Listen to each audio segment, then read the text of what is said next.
रानी मिश्रा जी दिल्ली से। राधा वल्लभ श्री हरिवंश। राधा वल्लभ श्री हरिवंश महाराज जी। परम पूज्य श्री सदगुरुदेव भगवान आपके चरणों में कोटि कोटि प्रणाम। महाराज जी, मुझे शरणागति मंत्र लिए 3 साल होने वाले हैं, जो आपकी और श्री जी कृपा से ही संभव हुआ। मुझ में तो इतनी सामर्थ्य नहीं कि मैं आपसे प्रश्न करूं। गुरुदेव, मेरे मन में एक बात बहुत परेशान कर रही थी, तो पहली बात, मेरे मन में एक बात बहुत परेशान, तो शरणागत किससे हुए हो? मेरा तन और मेरा मन और मेरी बुद्धि, मेरा तो किसको शरणागत किया है? 3 साल शरणागत हुए, 3 में से एको शरणागति नहीं हुई, न तन की, न मन की, न वचन की। तो फिर आगे का सवाल जो होगा उसका उत्तर फिर समझना कठिन हो जाएगा। जो शरणागति है वो तन वांग मनोभीर अमलई सोहम तो ये आश्रिता, शरीर से, मन से, वाणी से मैं स्वयं आपकी शरण में हूं। अब जब मन हमने प्रभु को दे दिया है, फिर हमारे मन की दशा क्यों नहीं बदल रही? इसका मतलब नहीं दिया है मेरा मन, मेरा तन, मेरे वचन में। तो फिर शरणागति किसको किया है? 3 साल से शरणागति किसकी हुई है? हम शरणागत से पूछ रहे हैं कि किसकी शरणागति हुई है। बस यही हम में कमी होती है कि हम केवल बिल्ला लगा लेते हैं कि शरणागत है, लेकिन एक भी शरणागति नहीं होती अंदर। अगर शरणागति है तो हमारा तन, हमारा मन, हमारा वचन प्रभु के नाम हो गया है, हमारी कोई समस्या ही नहीं है। सच्ची शरणागति में कोई समस्या नहीं है। तो पहले तुम शरणागति को समझे कि अभी कुछ शरणागति नहीं हुई। भाई कंठी बंधवा लिया, मंत्र ले लिया, तो ये तो बिल्ला हो गया, लेकिन अंदर से कोई शरणागति नहीं है। अगर अंदर से शरणागति हो जाएगी तो ये शब्द जो आप कह रहे हैं वो सुधार हो जाएगा। आप निश्चिंत हो जाएंगी, निर्भय हो जाएंगी, निशोक हो जाएंगी, संशय रहित, कोई प्रश्न नहीं रह जाएगा। एक अद्भुत आनंद, क्योंकि हमारा मन, हमारा तन, हमारे वचन, अब हमारे तन से जो क्रियाएं होंगी वो श्री जी के लिए होंगी। पति, पुत्र, परिवार, सबकी सेवा श्री जी के लिए। अब उनका व्यवहार हमें दुखी नहीं कर पाएगा, क्योंकि हम उनके लिए उनकी सेवा नहीं कर रहे, हम श्री जी के लिए उनकी सेवा कर रहे हैं। तो हमारे मन में दुख नहीं होगा। मेरे प्रभु तो देख रहे हैं ना, उनके लिए मैं कर रही हूँ। अच्छा, मेरा मन, जब हम प्रभु की शरण में हैं, मधुर मधुर स्मृति मन में, सावई मन कृष्ण पदारविंद हो, नाम में मन लगा है, श्री जी में मन लगा है। अब उसमें प्रश्न की जरूरत कैसे आ जाएगी? मेरा मन नहीं है तो मैं नाम कर चुका हूं प्रभु के, शरणागत हुए ना, मतलब हमने प्रभु को दे दिया। अब मन प्रभु को दे दिया, तभी मन निर्मल होगा जब दे पाओगे। जैसे कहा जाता ना कि नाम तो जप रहा हूं, ये भी शरणागति भी है, लेकिन विकार अंदर मन में है। इसलिए विकार है कि अभी दिया नहीं, मन को दिया नहीं गया। नहीं, काम क्रोध लोभ मोह मद मत्सर ये हमारे निकारे नहीं निकलेंगे। ये ही प्रभु के हवाले करते हैं तो ये निर्मल होने लगता है, ये शांत होने लगते हैं। एक बार अंदर से सोचो कि हमारी शरणागति किसकी हुई है, किस किसको हमने प्रभु की शरण में किया है, तो आपको खुद उत्तर मिल जाएगा कि अभी तो प्रारंभ ही नहीं हुई शरणागति, ना तन के, ना मन के, ना वचन के, अभी तो हम प्रभु के हुए ही नहीं। अंदर से देखो, सही माने में शरणागति जहां आएगी तो उसमें निश्चिंतता बढ़ती है, निर्भयता बढ़ती है। कोई शोक स्पर्श नहीं कर सकता, कोई संशय नहीं आ सकता, कोई विपरीत भावना नहीं आ सकती। अब आनंद ही आनंद प्राप्त। शरणागति साधन भी है और शरणागति सिद्धावस्था भी है। शरणागति जैसा कोई साधन भी नहीं। बहुत अद्भुत आनंद प्रारंभ से ही, क्योंकि भरोसा इष्ट का होता है, चिंतन इष्ट का होता है। अब मन तो प्रभु के हवाले कर दिए, जल रहा है तो तू जल, प्रभु की इच्छा है जल तो पवित्र हो रहा है, आनंदित है तो प्रभु की इच्छा है। अब हमारा अधिकार नहीं। शरणागति का जो रंग आता है, तो चतुरासी जी की पहली लाइन याद है, जोई जोई प्यारो करे सोई मोही भावे। अब कहाँ, अब शिकवा शिकायत कहाँ रह गई? जोई जोई प्यारो करे सोई मोही, अब तो कोई शिकवा शिकायत नहीं है। अगर आप दिन को रात को, मुझे दिन दिखाई दे रहा है, पर हम यही कहेंगे मेरी निगूढ़ी आंखों का दोष है, क्योंकि आप कह रहे हो रात है तो पक्का रात है। ये मेरा देखने का तरीका दिन कह रहा है, लेकिन मैं नहीं मानू, मैं मानूंगा रात है, क्योंकि आप कह रहे हो। प्रेम के समर्पण की बात देखो, और हम प्रिया प्रीतम के समर्पण करने वाली बात, हमारी दशा क्या है। अब आप प्रश्न महाराज जी ये कह रहे हैं कि भगवान शरणागति मंत्र केवल मुझे मिला है, मेरे पति को नहीं मिला। मैं बहुत प्रयास कर रही हूँ कि मेरे पति भी राधा नाम जप करें। अगर आप शरणागत हो गए तो जैसे फूल में खुशबू आ जाती है, तो आसपास से भौरे आकर के लुभायमान हो जाते हैं पराग में। जब आपके अंदर शरणागति का प्रभाव जग जाएगा, तो पति पुत्र जो भी परिवार के सदस्य हैं, आपको किसी से प्रार्थना नहीं करनी पड़ेगी। आपकी वो भक्ति, आपकी वो दैन्यता, उनके अंदर असर आ। हम एक आपको चरित्र सुनाते हैं, थोड़ा सा सूक्ष्म है। वो अंगद जी नाम के एक बहुत बड़े महाभागवत हुए हैं, रामायण वाले अंगद जी नहीं, भक्तमाल चरित्र में है। उनके भतीजा राजा थे और वो प्रधान थे, पर राजा उन्हें बनाए हुए थे, पर वो राजा की ही तरह थे। उनका ब्याह हुआ बहुत सुंदर राजकुमारी से, और वो भगवान की अनन्य भक्त थी। और गुरुदेव की कृपा से अनन्य भक्ति आती है, तो गुरुदेव के प्रति उसका भगवत भाव था, साक्षात मेरे भगवान है। और वहां उनके घर में संत सेवा होती रहती थी। अब जब यहां ब्याह हो के आए, तो ये पूरे रजोगुणी, न संतों को मानना न भगवान को मानना, बस जैसे एक संसारी आदमी वैसे। अब ब्याह हो के आया तो पति तो जीवन भर का साथी है। अब उनको बहुत अंदर दुख हुआ कि ना यहाँ संत सेवा होती, ना यहाँ भगवान की पूजा होती, ना यहाँ भगवान की चर्चा होती, वही सब रजोगुणी राज वैभव। पर वो अनन्य भगवान की और गुरु भक्ता। कुछ ही समय हुआ कि उसे बेचैनी बढ़ी, न संत दर्शन, न सत्संग, न गुरुदेव के दर्शन। और वो सख्त महलों में व्यवस्थित ढंग से रानी राजकुमारियां रहती, तो वो रानी हो चुकी थी, महलों के अंतर्गत बाहर निकल नहीं सकती, बड़े नियमावली थी। तो उन्होंने अपनी एक दासी को पत्र लिखा और कहा, जाकर मेरे माता पिता को दे दो। माता पिता और भक्त थे उनके, यहाँ किसी भी तरह की कोई भक्ति का सपोर्ट नहीं, और अगर हमें गुरुदेव के दर्शन नहीं होंगे तो हमारे प्राण व्याकुल हो रहे। तो वो पत्र लेके गुरुदेव के पास गए, तो गुरुदेव ने कहा, अगर उसको आने को नहीं मिल रहा तो मैं स्वयं चला जाता हूँ। बड़े कृपालु, माता पिता का जैसा प्रेम होता है उससे अधिक गुरुदेव का प्रेम होता है। वो पहुंच गए और घर में जे देखा गुरुदेव तो प्रसन्न हो गई, बैठाला चरण पखारे, चरणामृत लिया, और जो कुछ भोग पवाया वो तो राजघराना ही है। ऐसे प्रेम की बात हो रही थी कि उनका पति प्रवेश हुआ। उसने देखा कि मेरी स्त्री साधु से बात कर रही, बहुत बुरा शब्दों का प्रयोग किया उनके गुरुदेव को, और न जाने कैसे कैसे शब्द गंदे गंदे प्रयोग किए। एकांत में स्त्री से संभाषण करता है बिना आज्ञा के मेरे। अब गुरुदेव तो पहले ही पत्र से समझ चुके थे कि उनके पति कैसे, तो बड़े गंभीर थे। उन्होंने उनसे कहा, बेटी तुम चिंता मत करो, शांत रहो, मैं अभी जा रहा हूं। और वो चले गए।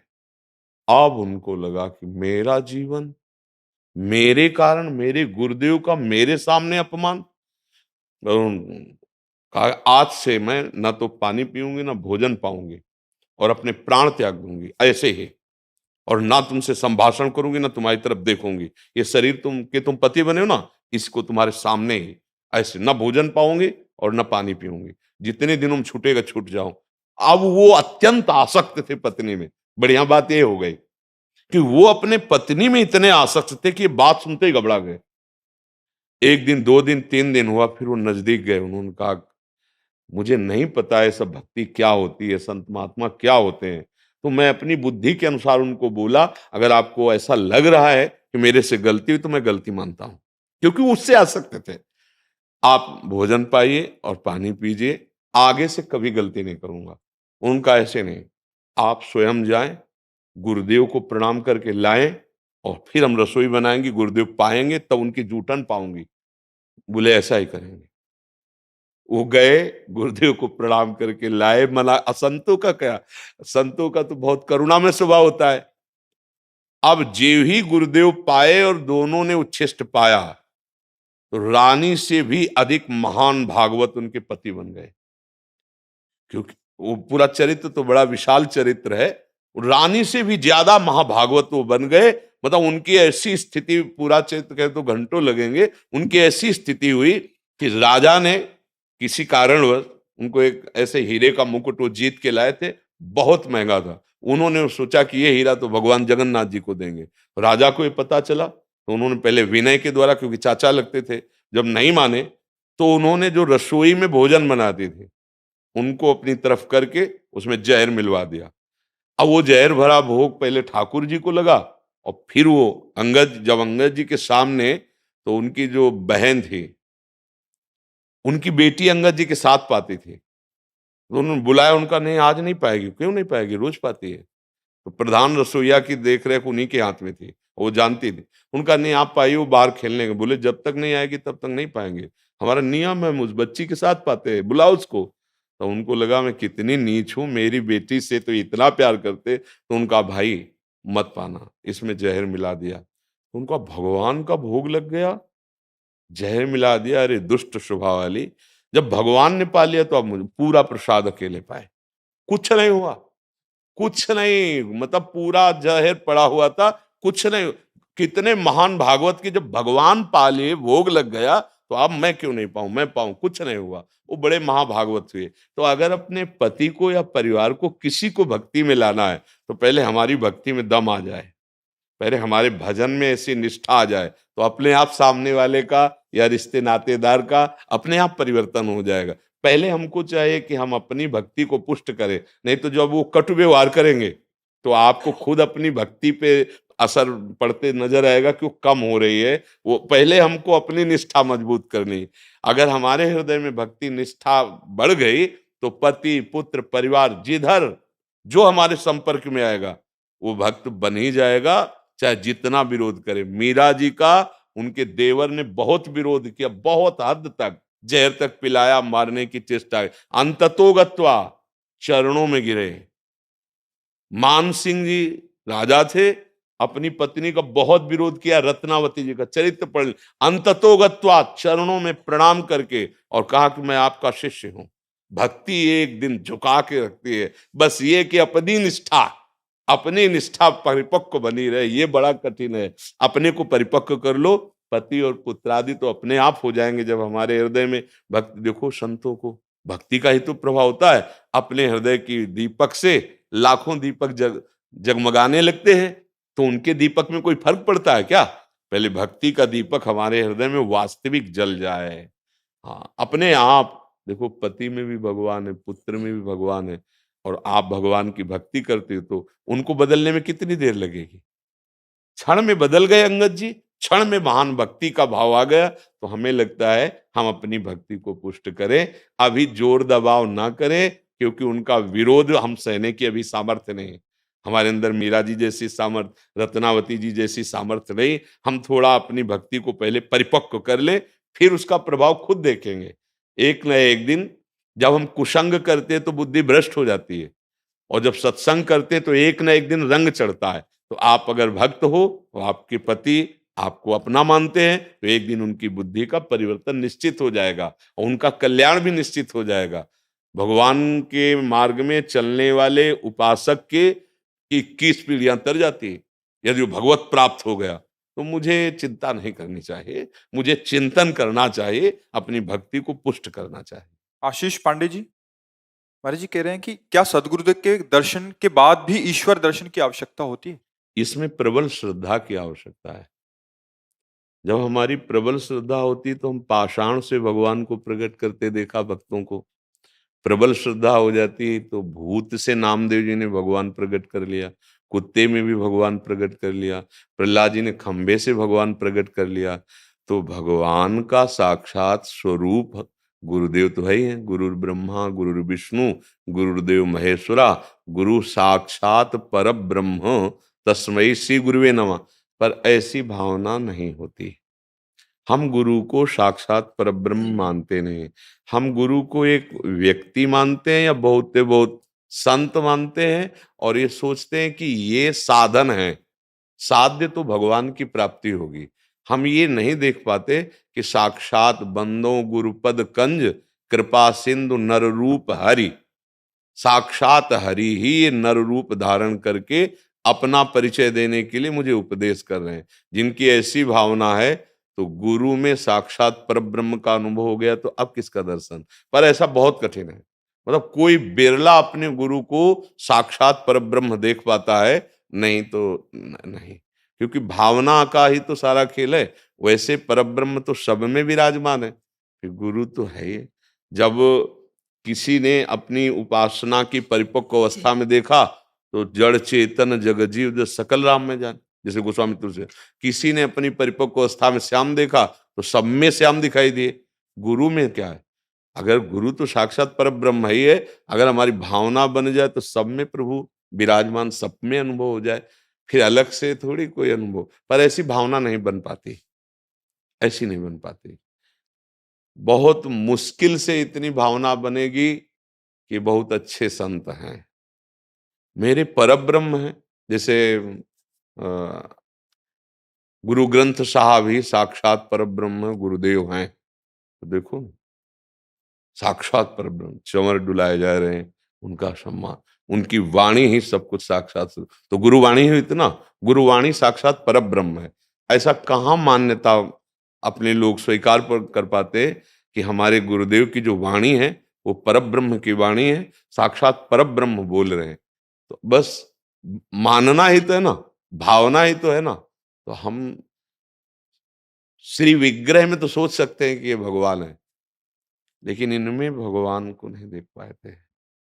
मनुष्य है ना, तो ऐसे मनुष्य आकृति में गुरुदेव हैं। तो हमारी दृष्टि बस वही थी कि प्रभावशाली हैं, तपस्वी हैं, संत हैं, इनकी बात हम मानेंगे तो हमें भगवान मिल जाएंगे। तो वैसे ही आपको अनुभव होगा। ये यथा माम प्रपद्यन्ते तास तथैव भजाम्यहम्। जब ये बात आ गई कि अहो भाग्य, मुझे भगवान मिल गए, तो ये ढांचा फिर नहीं दिखाई देने लगेगा कुछ दिन बाद। जो है अंदर वस्तु वही, ओहो साक्षात परब्रह्म बैठे, क्योंकि है तो परब्रह्म, काउ से कहाँ जहां प्रभु नहीं। जब सर्वत्र है तो गुरु के हृदय में भी विराजमान है, पर हम ऐसा भाव नहीं कर पाते। अगर भाव कर ले तो साक्षात तत्व ही विराज, चिद चिद लक्षणम सर्वम राधा कृष्णमयम जगत, सब में राधा कृष्ण विराजमान है। हम कहाँ देख पा रहे हैं? फिर गुरु में तो है ही है। प्रभु गुरु गोविंद ने भेद कराई, गोविंद और गुरु दो थोड़ी है, वो तो एक ही वस्तु है। पर हम कहाँ ऐसा भाव कर पाते हैं? ऐसा भाव हो जाए तो फिर और कोई साधन ही नहीं करना।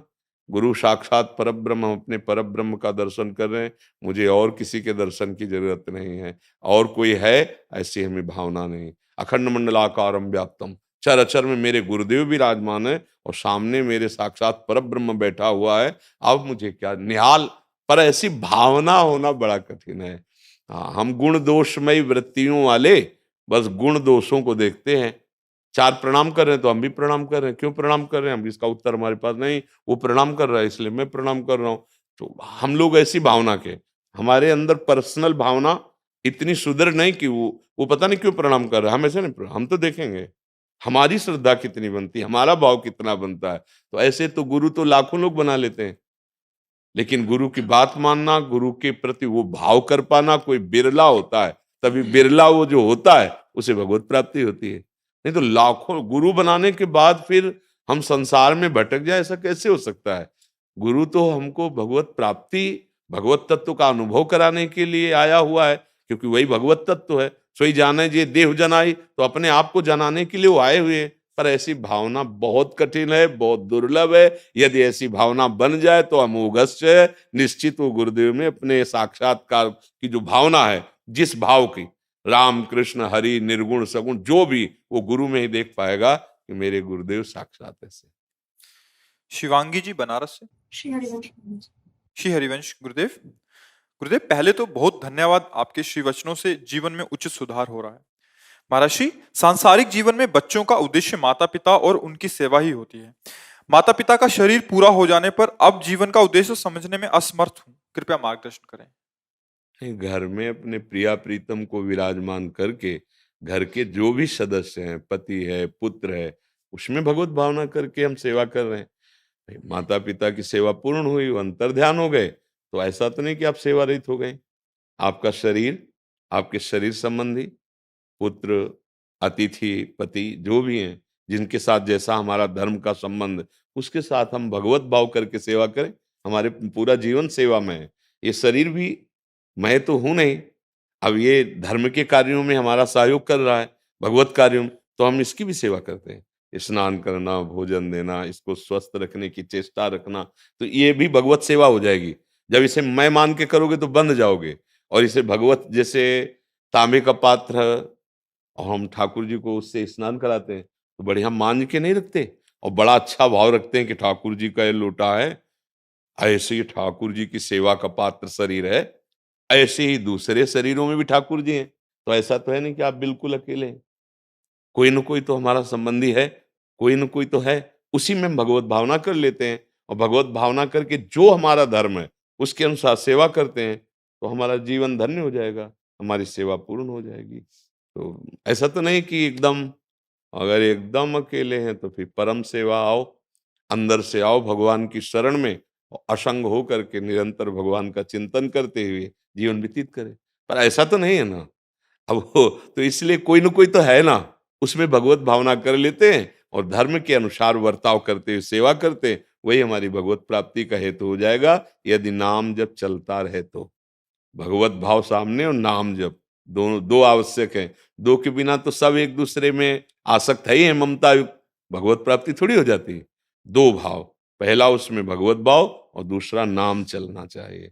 जो नाम प्रिय हो, नहीं तो हम तो वृंदावनवासी राधा राधा राधा कहते हैं। जो नाम प्रिय हो, भगवान के सब नाम सामर्थ्यशाली हैं। नाम जप करते हुए जो संबंधी हैं उनमें हम भगवत भावना करके उन धर्म के अनुकूल बर्ताव करें, तो मंगल हो जाएगा। जी। देखो, सबसे प्रार्थना है, मनुष्य जीवन परमानंद की प्राप्ति के लिए भगवान ने दिया है। परमानंद उसी को प्राप्त होता है जो नाम जप करता है, जो भगवान निषेध किए गंदे आचरण, गंदा भोजन, गंदे पेय पदार्थ, गंदी क्रियाएं, इनका त्याग। अब जैसे शराब पिए, मांस खाए, पराई माता बहनों की तरफ गंदी दृष्टि रखे, गंदे आचरण करे, तो उसे अशांति मिलेगी, उसका हृदय जलेगा, उसका हृदय भयभीत रहेगा, एक कल्पनात्मक भय बना रहेगा, क्योंकि गलत आचरण हो रहे हैं। यदि हमसे अच्छे आचरण हो और हम नाम जप करें और भगवान का भरोसा हो, तो गृहस्थ धर्म में भी जो एक संत के हृदय में आनंद होता है, वही आनंद सिंधु आपके हृदय में है, वही आपको आनंद देने लगेगा। देखो, हमारे कर्म ही हमको दुख सुख देते हैं, तो हम अपने कर्मों का सुधार कर लें। अभी तक जो गलती हुई, मानो अनजाने में या वासना के दबाववश, अब तो संभाल लें। अगर दर्शन, संत संभाषण, इसका मतलब भगवान की हमारे ऊपर विशेष कृपा। अब मोहि भा भरोस हनुमंता, बिनु हरि कृपा मिले नहीं संता। अगर संत मिल गए तो इसका मतलब भगवान हम पर बहुत प्रसन्न है। अब हमको आज से अपने जीवन को संभाल लेना चाहिए। अब लो नशानी अब ना नशे हो। अब तक गलती हुई, अब आगे नहीं करेंगे। तो जितनी श्वासें बची हैं, उतने में मंगल हो जाएगा। जब अपने पुत्र के बहाने नारायण पुकारा अंतिम श्वास में, तो भगवान की प्राप्ति हो गई अजामिल को। तो हम जानबूझकर राधा राधा बोलेंगे तो हमको भगवत प्राप्ति नहीं हो जाएगी। इसलिए हम प्रार्थना करते हैं कि हम अपने आचरणों पर ध्यान दें, कोई हमारा कर्म भगवान के विपरीत ना हो जाए, धर्म के विपरीत ना हो जाए, और खूब नाम जप करें, इसी से हमको लाभ मिल जाएगा, परम लाभ मिल जाएगा। संतों का आशीर्वाद जैसे नहीं कहते, संतों का आशीर्वाद का मतलब ये होता है कि हम भगवान की तरफ चलें, गंदे आचरणों से बचें। अरे बोले, देखो ये सत्संग करते हो, तुम ये खाते हुए पीते हो, ऐसे ये सत्संग करते हो, मतलब तुम तिलक लगाए हो, कंठी बांधे, तुम कहाँ खड़े हो, क्या बोल रहे हो? मतलब हमको अपनी जबान, अपने आचरण, अपने विचार पवित्र करने हैं, क्योंकि अब हमें संत समागम मिल गया है, हमें मानव देह का परम लाभ। भगवान शंकर जी कह रहे हैं, गिरजा संत समागम सम न लाभ कछु आन। अब आपको क्या मिला यहाँ? वचन। अगर वचनों को आप पकड़ लो, तो जो बड़ी बड़ी साधनाओं से होता है वो आपकी बात बन जाए। सब शास्त्रों का सार तुम्हें बता रहे हैं। आचरण पवित्र। देखो, बहुत विद्वान हो, आचरण खराब हो, तो हमारे यहाँ माना नहीं गया। रावण बहुत विद्वान है, बहुत भारी विद्वान, हाँ, और पुलस्त जी का नाती है ब्रह्म ऋषि का। हाँ, पर आचरण नहीं संभल पाए तो उसे राक्षस कहा गया। उत्तम कुल पुलस्त कर नाती, उत्तम कुल पुलस्त कर, उसे राक्षस कहा गया, नहीं कहा गया।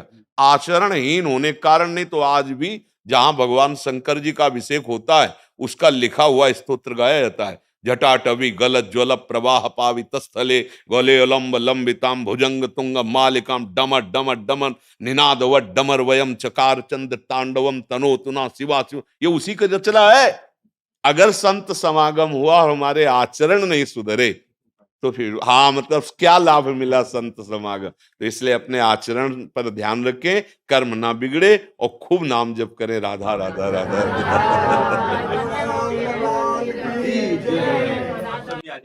श्री कमल नेतर कटि पीतांबर अलर मुरली गिरधरम मुकुट कुंडल करल कुटिया सावरे राधे वरम कूल यमुना धेनु आगे सकल गोपियों के मनहरम पीत वस्त्र गरुड़ वाहन चरण सुख नित सागरम करत केल कलोल निश दिन कुंज भवन उजागरम अजर अमर अडोल निश्चल पुरुषोत्तम अपरापरम भज दीनानाथ दयालु गिरिधर कंचन शुभहरम गल फूल माल विशाल लोचन अधिक सुंदर केशवम वंशीधर वसुदेव चलिया बल चलियो हरि वामनम जल डूबते गजराख लीनो लंका चेदो रावणम सपत दीप नव कंद चोदय भवन कीनो राम जी एक पदम श्री द्रौपदा जी की लाज राखी कहाँ लगे उपमा करम भज दीननाथ दयालु पूर्ण करुणा में करुणा करम कलिदस्त दास विलास निष्दिन नाम जपत नित सागरम प्रथम गुरु जी के चरण बंद्यो यस्य ज्ञान प्रकाशितम आदि विष्णु युगादि ब्रह्मा सेवितम शिव शंकरम श्री कृष्ण केशव कृष्ण यदुपति केशवम श्री राम रघुवर श्री राम जी रघुवर राघवम श्री राम कृष्ण गोविंद माधव वासुदेव हरि वामनम मच कच वराह नरसिंह पाहि रघुपति पावनम मथुरा में केशवराय विराजे गोकुल बाल मुकुंद जी श्री वृंदावन में मदन मोहन गोपीनाथ गोविंद जी धन धान्य मथुरा धान्य गोकुल जहाँ श्रीपति अवतरे धन धान्य यमुना कनीर निर्मल ग्वाल बाल सखावरे नवनीत नागर करत नर्तन शिव वृचि मन मोहितम कालिंदी तत्कृत क्रीड़ा बाल अद्भुत सुंदरम ग्वाल बाल सब सखा विराजे संग राधे बामनी वंशी वत तत निकट यमुना शिमुल्लिखिते सुहावनी भज राघव रघुवंश उत्तम परम राजकुमार जी सीता के पति भगत श्रीपति जगत प्राण आधार जी जनक राजा प्रणय राख्यो धनुष बाण चढ़ावही सती तो सीता नाम जाके श्री रामचंद्र प्रणामहि जन्म मथुरा के गोकुल नंद के हरि नंदनम श्री बाल लीला पतित पावन देव की वसुदेवकम। बहुत सुंदर सी है ये।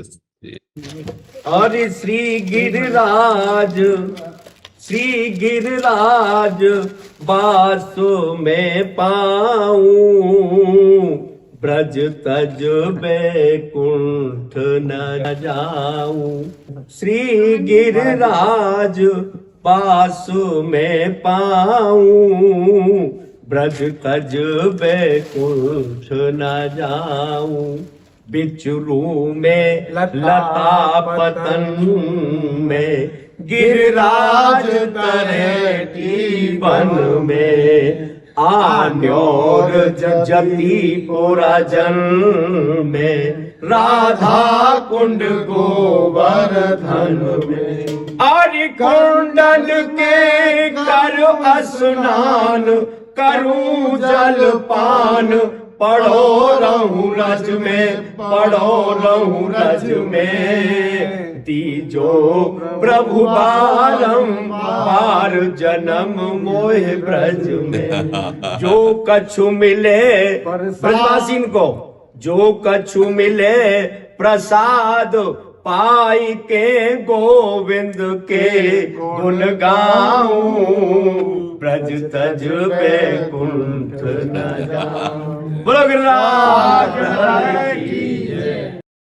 राधा राधा राधा राधा राधा राधा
राधा राधा राधा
राधा राधा राधा राधा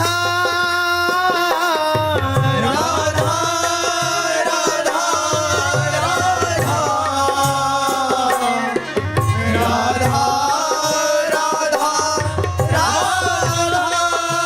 राधा राधा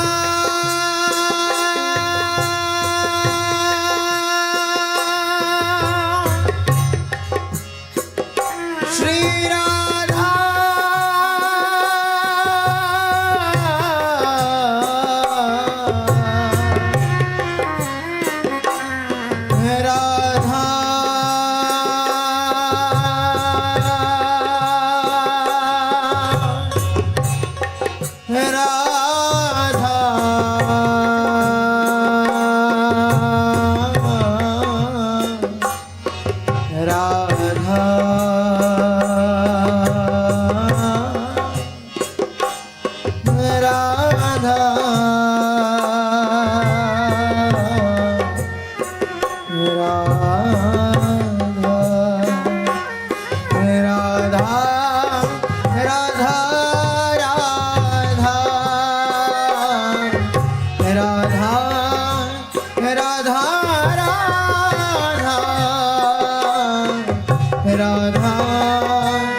राधा राधा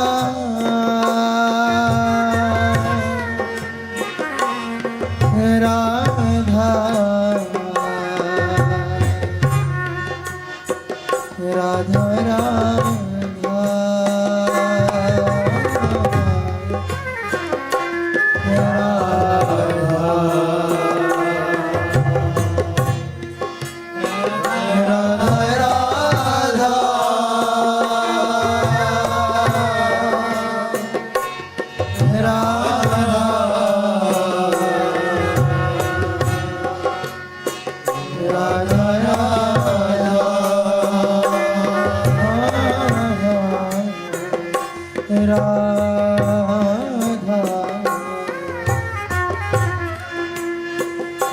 राधा राधा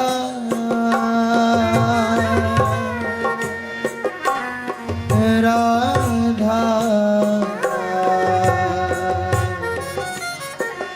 राधा राधा